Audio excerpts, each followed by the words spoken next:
People hate hearing this, but honestly, people sell the way that they buy. Now let's talk about this.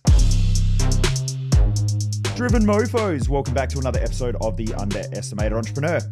All right, let's talk about sales and selling. Now, this is the dirty word that most people don't like talking about.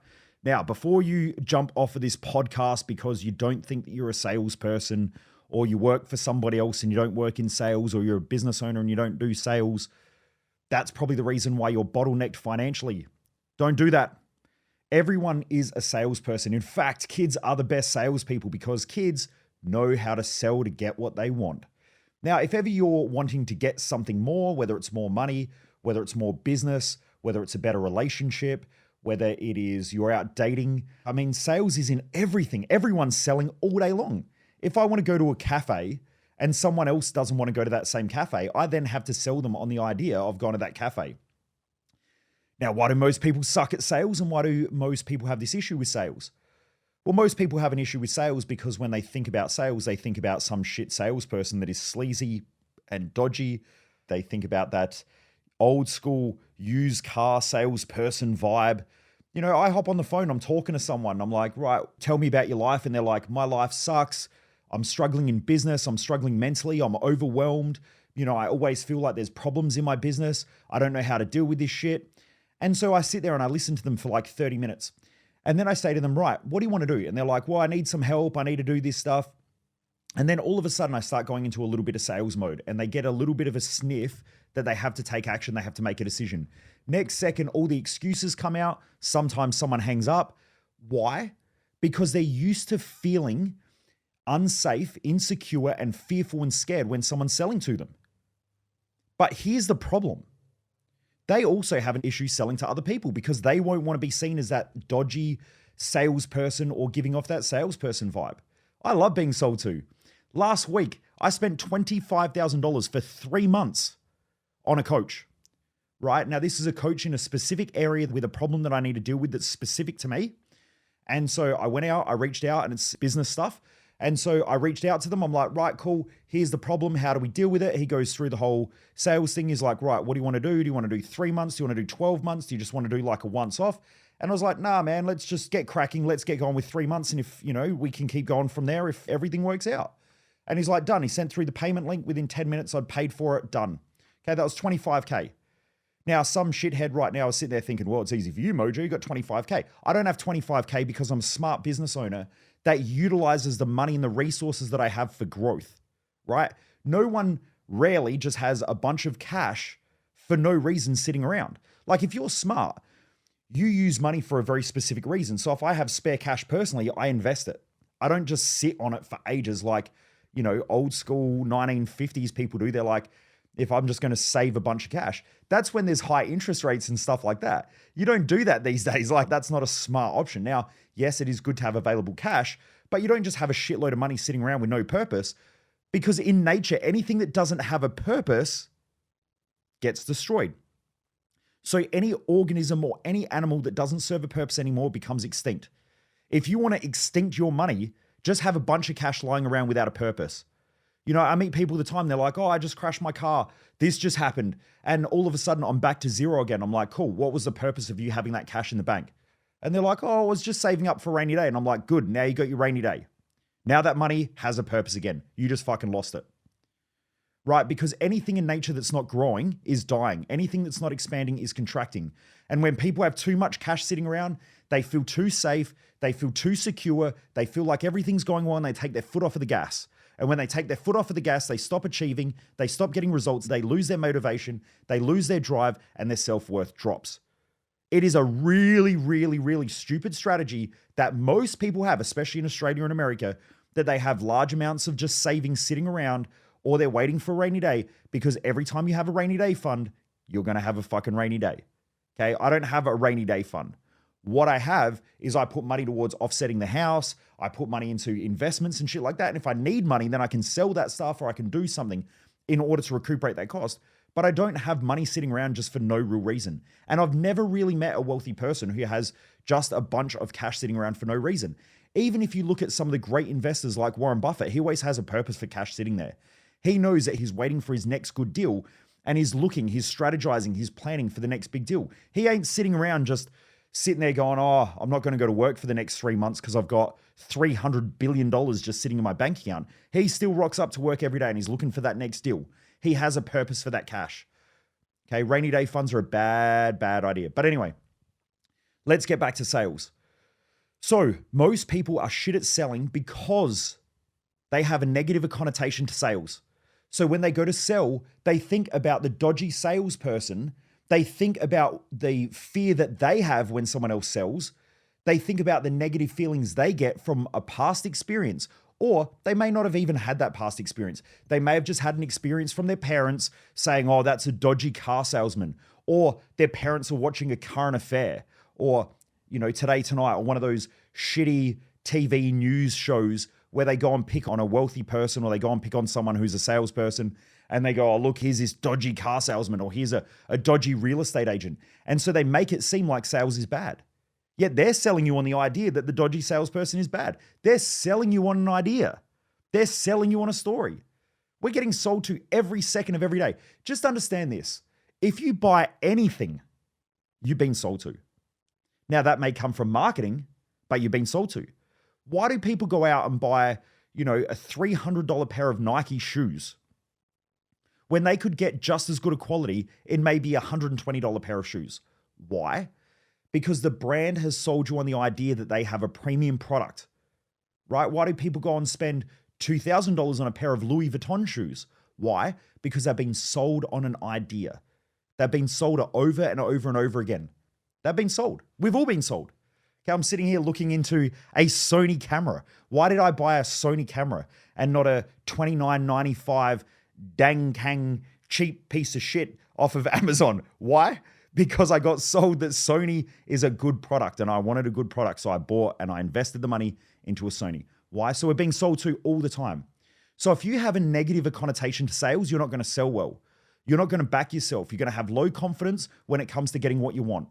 People who don't get what they want and can't sell, they normally have low self-worth, low self-confidence, low self-belief because they keep getting treated like a doormat. People keep walking over them because someone who's better at selling an idea, better at selling a product, better at selling a service, they're getting better results. I meet all these business owners and they're like, well, we do a better job than this company. And I'm like, okay, cool. How come that company is doing 10 times better than you? How come your revenue is 500 grand a year, 500,000, and their revenue is $5 million? Why? Because they sell that shit better. They're confident in it. They believe in their product. They believe in their service. They believe in themselves. What I'm 100% sure about is that people buy the way that they sell.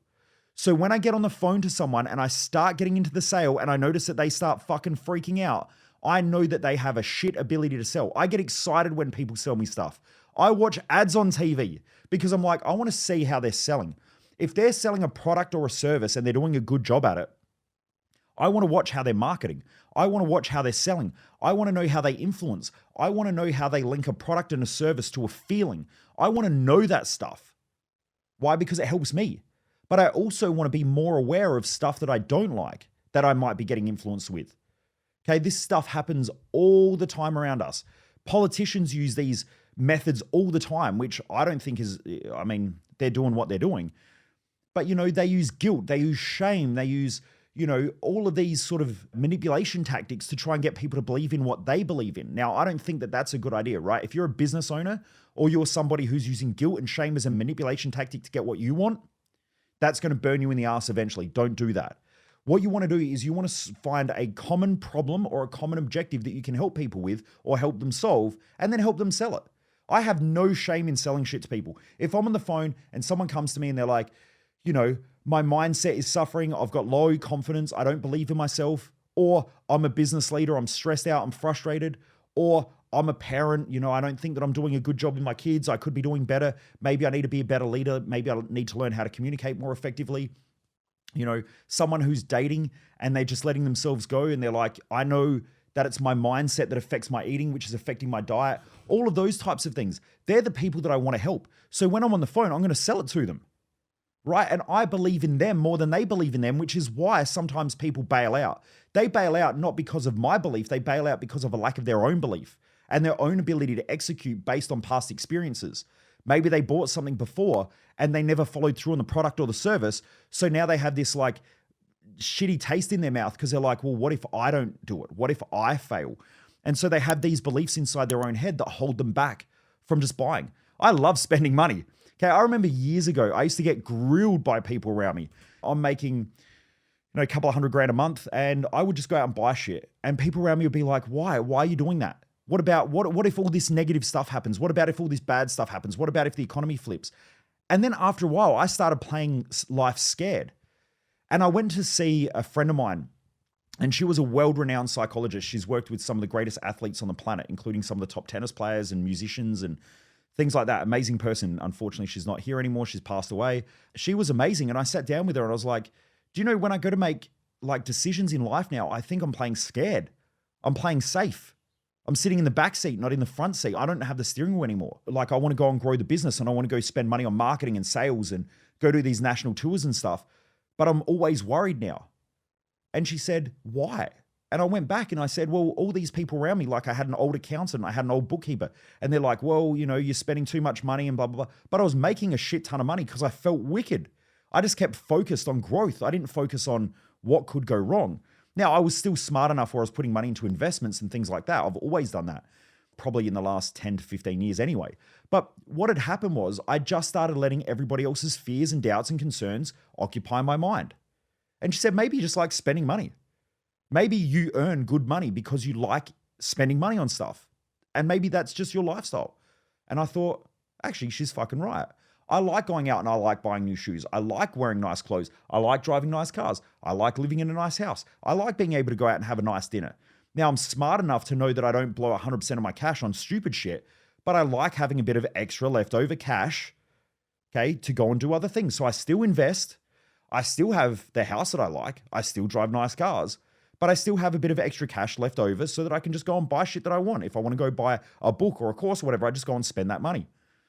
And she said, maybe that's just your strategy. Maybe that's the thing that keeps you inspired and keeps you growing. And I thought, shit, that's so true. Every time I've contracted in life, I play scared. Okay. Every time things start going wrong and I start worrying about what's going wrong, I play scared. And then I notice that I contract instead of expand. When I just play the game to win in life and I stay focused, I always find a way. I always figure shit out. And this is what I find happens with almost everyone I've ever worked with. If they just focus on growth and expansion and where they want to be, life is so much easier for them and they keep winning. Yeah, they have challenging times, but you have challenging times when you're contracting and you have challenging times when you're growing. Life is tough when you're growing, okay? Because growth always has pain and challenges and shit, and you're always trying to figure stuff out and you've got to learn fast. You've got to grow. You've got to have the right people around you.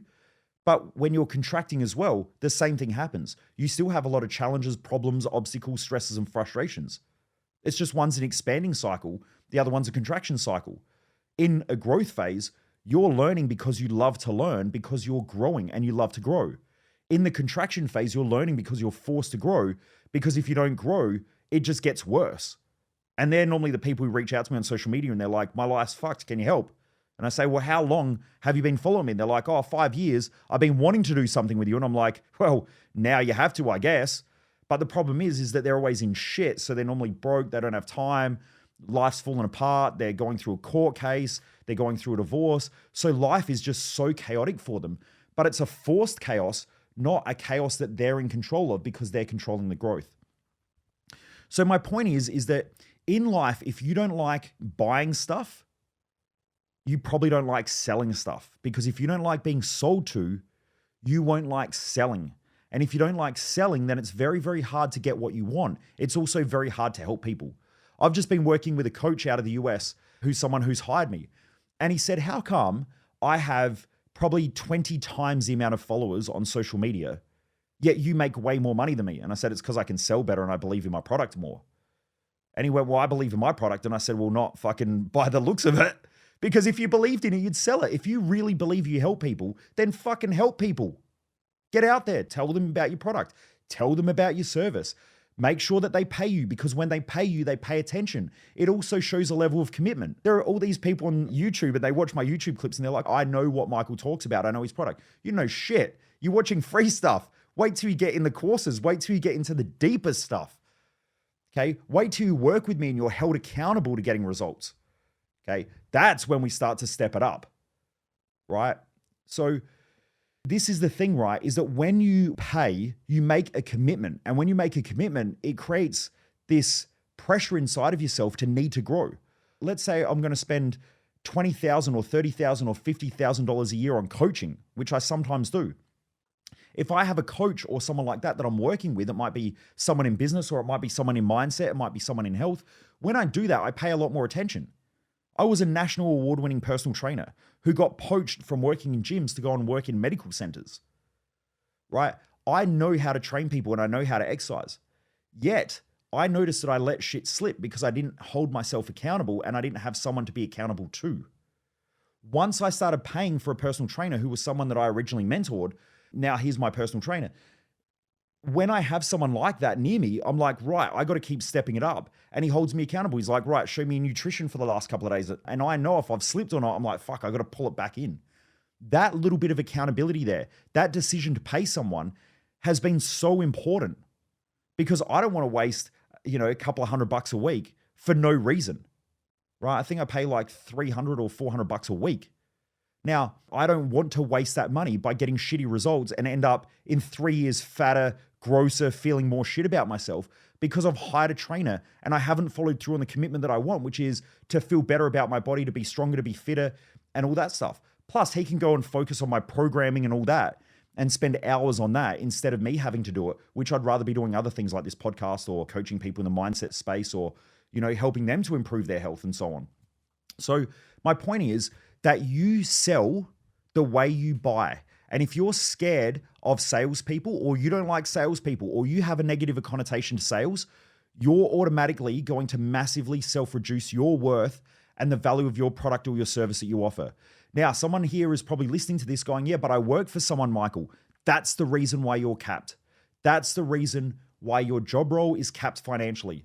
Because great salespeople who work for somebody else say, how can I add more value to the organization? How can I make my boss's job easier? How can I take on more shit so I can get paid more? If you're smart enough, you learn how to sell better. If any of my staff come to me and they say, hey, I reckon I could earn the business an extra $50,000. If I do a whole bunch of these things here and I can organize some stuff, let's say the business, we've got to pay tax and superannuation, all those sort of things. So I don't just earn $50,000. The company might earn an extra, let's say $15,000 out of that 50. Let's say out of that $50,000, there's $15,000 left. If that staff member comes to me and says, hey, look, what about if I got an extra $5,000 a year bonus? I go, cool. If you hit that target, I'll give you $5,000 bonus. That's why businesses have bonus schemes, because the bonus scheme makes sense. It makes the employee work harder. The business gets better results. The staff member gets better results and everybody gets rewarded. Business has to be a win-win situation. Life has to be a win-win situation. If I don't get my customers results, it makes no sense. If I don't make them more money, it makes no sense. The reason why we have a high re-sign rate is because people keep making more and more money. Why would they not re-sign? Right? It's crazy if they don't.